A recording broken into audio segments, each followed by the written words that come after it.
నాన్న కథ చెప్పవా. మీరు వింటున్నారు kid stories in Telugu podcast by Sitaram, Reyansh and Snigdha. Reyansh, ఈ రోజు నుంచి మనం భేతాల కథల గురించి తెలుసుకుందాం. భేతాల కథలు అంటే భేతాళుడు అంటే ఒక శవం అన్నట్టు, అంటే ఒక డెడ్ బాడీ. ఆ భేతాళుడు ఒక రాజుకు చెప్పేటువంటి కథలనే భేతాల కథలు అంటారు. విక్రమార్కుడు అనేటువంటి రాజుకి భేతాళుడు చెప్పేటువంటి కథలు ఇవి. విక్రమార్కుడు ప్రజలు సుఖంగా ఉండేలా పరిపాలన చేస్తున్నాడు అన్నట్టు. ఒకరోజు ఈ విక్రమార్కుడి దగ్గరికి ఒక సన్యాసి వస్తాడు. సన్యాసి అంటే తెలుసు కదా, ఒక మాంక్. వచ్చి ఆ కింగ్ తోటి ఏమంటాడంటే, మహారాజా, నేను ఇట్లా వేరే ప్రదేశానికి వెళ్తూ ఉంటే దారిలో మీ గొప్ప గురించి విన్నాను, నేను మిమ్మల్ని చూడాలని వచ్చిన అనగానే రాజు బాగా సంతోషించి ఆ సన్యాసిని ఎంతో గౌరవంతో చూస్తాడన్నట్టు. అతని యొక్క అంటే ఆ రాజు చేసేటువంటి మర్యాదలకు, అతని ఇచ్చే రెస్పెక్ట్కి ఎంతో హ్యాపీగా ఫీల్ అయిపోతాడు ఆ మాంక్. సంతోషించి ఏం చేస్తాడంటే, ఇగో నీకు నేను ఒక ఫ్రూట్ ఇస్తాను, అయితే ఈ ఫ్రూట్ని ఏం చేయాలో అని మాత్రం చెప్పరు. ఫ్రూట్ని తినాలా వద్దా, నీకు ఫ్రూట్ ఇస్తున్నా అన్నాడు. ఆ ఫ్రూట్ని ఏం చేయాలి మరి అనే ఆలోచనలో పడ్డాడు ఎవరు, విక్రమార్కుడు. ప్రతిరోజు ఆ సన్యాసి రావడం, ఒక ఫ్రూట్ నుంచి వెళ్ళిపోవడం, మళ్ళీ విక్రమార్కుడు ఆ ఫ్రూట్ని దాచమని చెప్పి పక్కనే ఉన్నటువంటి వారికి ఇవ్వడము, ఇలా జరుగుతూ వస్తుందట. ఒకరోజు సన్యాసి మళ్ళీ వచ్చి ఫ్రూట్ ఇచ్చిండు. ఫ్రూట్ ఇవ్వగానే విక్రమార్కుడికి సమీపంలోనే ఒక కోతి ఉంది, అంటే ఒక మంకీ ఉంది. అదేమో ఆశగా ఆ ఫ్రూట్ వైపే చూస్తుంది. అది గమనించినటువంటి ఆ రాజు దగ్గర ఉండే పురోహితుడు ఉంటాడు కదా, ఆ పురోహితుడు ఏం చేస్తాడు, ఆ ఫ్రూట్ని తీసుకెళ్ళి మంకీకి ఇచ్చేస్తాడు. మంకీ ఏం చేస్తుంది, ఆ ఫ్రూట్ని తినాలని దాన్ని కరుస్తుంది. కరవగానే ఆ ఫ్రూట్లో నుంచి కొన్ని రత్నాలు, డైమండ్స్ కింద పడిపోతాయి. అది చూసి విక్రమార్కుడు చాలా ఆశ్చర్యపోతాడు. అంతవరకు దాచి ఉంచమన్న పండ్లనన్నిటిని తెప్పించి పగలగొట్టించి చూడగా అందులో చాలా విలువైనటువంటి రత్నాలు వస్తుంటాయి అన్నట్టు ఆ ఫ్రూట్లో నుంచి. అప్పుడు రాజు ఆ సన్యాసి వైపు తిరిగి చేతులు ఇట్లా జోడించి, మహాత్మా, మీరు ఇలాంటి ఫలాలను నాకు ఎప్పటి నుంచో ఇస్తున్నారు, ఎన్నో రోజుల నుంచి ఇస్తున్నారు. ఒక్కొక్క ఫ్రూట్లో అంటే ఎంతో రత్నాలు ఉన్న ఎంతో అపారమైనటువంటి సంపద ఇది. మీరు నా నుండి ఏమి ఆశించుచున్నారు, మరి మీకు ఏం కావాలి, నాకేమో ఇన్ని రత్నాలు ఇస్తున్నారు మీరు అని అంటే, నేను మీకు ఏమైనా చేయాల్సిన పని ఉందా, ఏమైనా చెప్పండి అని అడుగుతాడు అన్నట్టు వినయంగా. అప్పుడు ఆ సన్యాసి ఏమంటాడంటే, రాజా, నేను తపస్సుకు సంబంధించినటువంటి ఒక కార్యం చేయాలనుకుంటున్నా. అది బాగా జరగాలంటే నాకు నీలాంటి గొప్ప సాహసము, పరాక్రమం ఉన్నటువంటి రాజు అవసరము. కాబట్టి నీ నుండి నాకు ఆ సహాయం కావాలి అని అనుకుంటున్నా అని అంటాడు. ఓ, అయితే నేను చేయవలసిన పని ఏమిటి అని అడిగిండు ఆ విక్రమాదిత్యునప్పుడు. అయితే నేను చెప్తున్నా కదా మీకు, నేను ఒక యాగం చేయాలనుకుంటున్నా. అది అమావాస్య రాత్రి రోజు నేను తపస్సు చేసే చోటికి ఆయుధాలు కలిగి మాత్రమే మీరు ఒంటరిగా రావాలి అని అంటాడు. వచ్చి అని అడుగుతాడు విక్రమార్కుడు. అక్కడికి కొంత దూరంలో ఒక పెద్ద మర్రి చెట్టు ఉంటుంది. ఆ మర్రి చెట్టు కొమ్మకి ఒక డెడ్ బాడీ ఉంటుంది. ఆ డెడ్ బాడీ నేను తపస్సు చేసే చోటుకి మీరు తీసుకొని రావాలి అంటాడా సన్యాసి. ఓ, అలాగే అని అంగీకరిస్తాడు విక్రమార్కుడు. మరి నేను రావాల్సిన ప్రదేశం ఏమిటి అని అడుగుతాడు.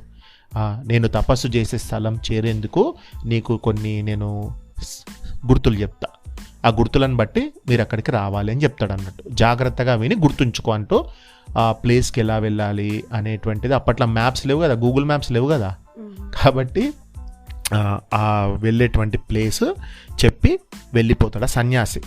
ఇక అమావాస్య రోజు వచ్చేసింది అన్నట్టు, రానే వచ్చేస్తుంది. ఆ రోజు రాత్రి విక్రమార్కుడు గుర్తుంది, ఎందుకంటే ఆయన అంత విలువైనటువంటి వజ్రాలు, వైఢూర్యాలు అన్నీ ఇచ్చిపోయిండు కదా సన్యాసి.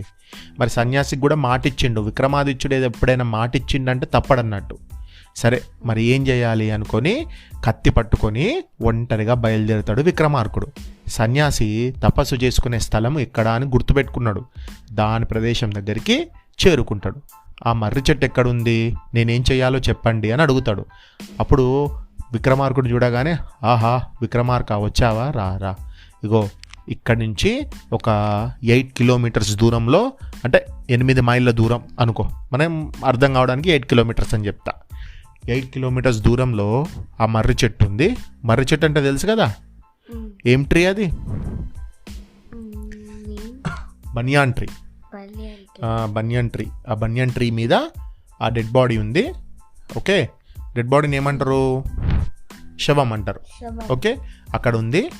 దాన్ని నువ్వు తీసుకొని రా, నేను అది పెట్టుకొని నేను పూజ చేయాలి అంటాడు అన్నట్టు. అనగానే విక్రమార్కుడిని చూస్తూనే చాలా ఆనందం పొందుతాడు ఆ సన్యాసి. ఇలా చెప్పిండు. ఇక్కడికి సౌత్ సైడ్ నువ్వు వెళ్తే, దక్షిణ దిక్కుగా వెళ్తే అక్కడ ఈ చెట్టు ఉంది, వటవృక్షము, అంటే పెద్ద వృక్షం అన్నట్టు. అర్థమైందా? దానికే వేలాడేటువంటి ఆ డెడ్ బాడీని నువ్వు తీసుకొని ఇక్కడికి రావాలి. మరి నువ్వు మోస్తున్నప్పుడు ఆ డెడ్ బాడీ నీతో మాట్లాడుతుంది, నిన్ను మాట్లాడాలని, నేను డిస్టర్బ్ చేయాలని చూస్తుంది. ఏంటి శవం అంటే డెడ్ బాడీ మాట్లాడుతుందా? చనిపోయిన వాళ్ళు మాట్లాడతారా అని ఆశ్చర్యపోతాడు విక్రమార్కుడు. ఆహా, నువ్వు అనుకున్నట్టు అది మామూలు శవం కాదురా బాబు అని చెప్తాడు. అని మనసులో అనుకుంటాడు. ఎవరు? ఈయనే సన్యాసి. ఇలా డౌట్ అడుగుతున్నాడు. ఎవరికైనా డౌట్ వస్తుంది కదా, అదేంటి శవం మాట్లాడడం అని చెప్పి. అది మామూలు శవం కాదు, ఆ చెట్టు మీద భేతాళుడు ఉంటాడు. భేతాళుడా? భేతాళుడు ఏం చేస్తాడంటే, నువ్వు ఆ శవాన్ని భుజానికి ఎత్తుకోగానే ఆ భేతాళుడు ఏం చేస్తాడంటే ఆ శవంలోకి దూరి మాట్లాడతాడంటూ. ఓ, మళ్ళీ భేతాళుడు అన్నాడు. కథ చెప్పాక నేను నీకు అయితే ఏమంటాడంటే, భేతాళుడు అంటే భేతాళుడు గురించి నేను తర్వాత చెప్తా, కానీ ఆ భేతాళుడు ఏం చేస్తాడంటే ఆ డెడ్ బాడీ లోపలికి వచ్చేస్తాడు.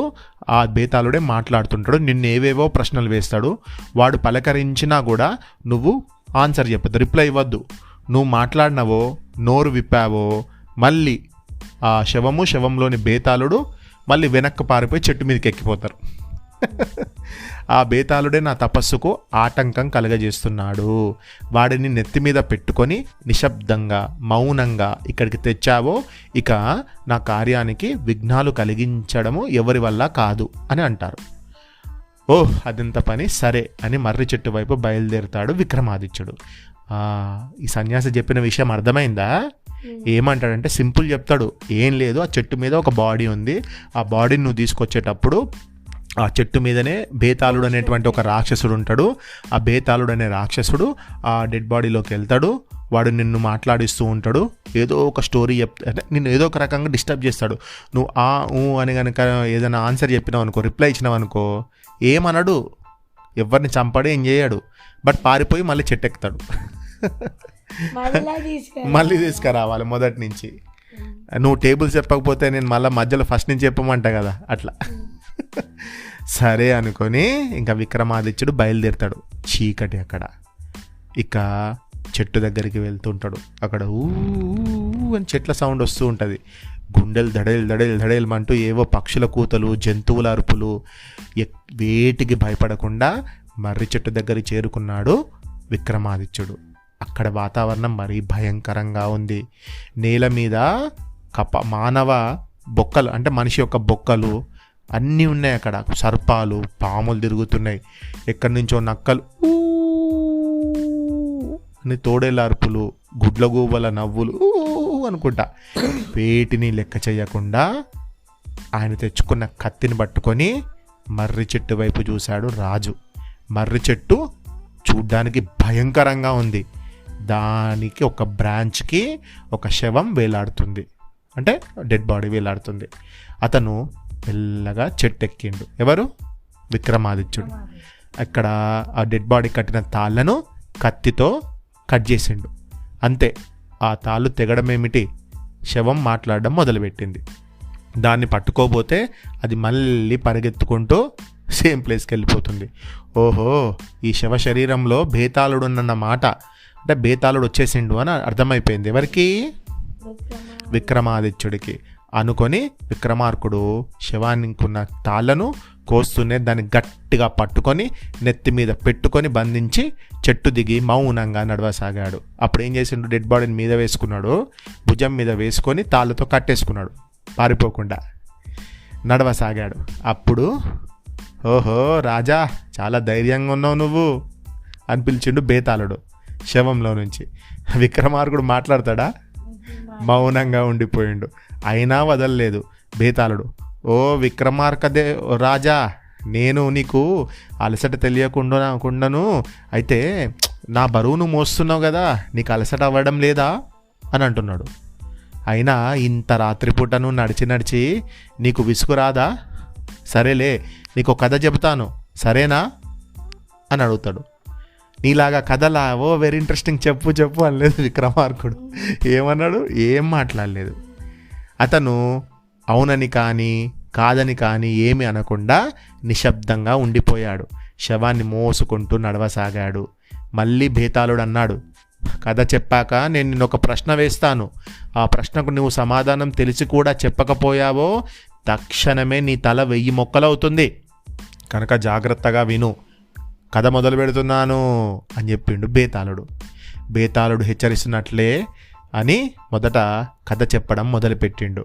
విక్రమార్కుడు నోరు మెదపకుండానే నడుస్తూ కథ వినసాగాడు.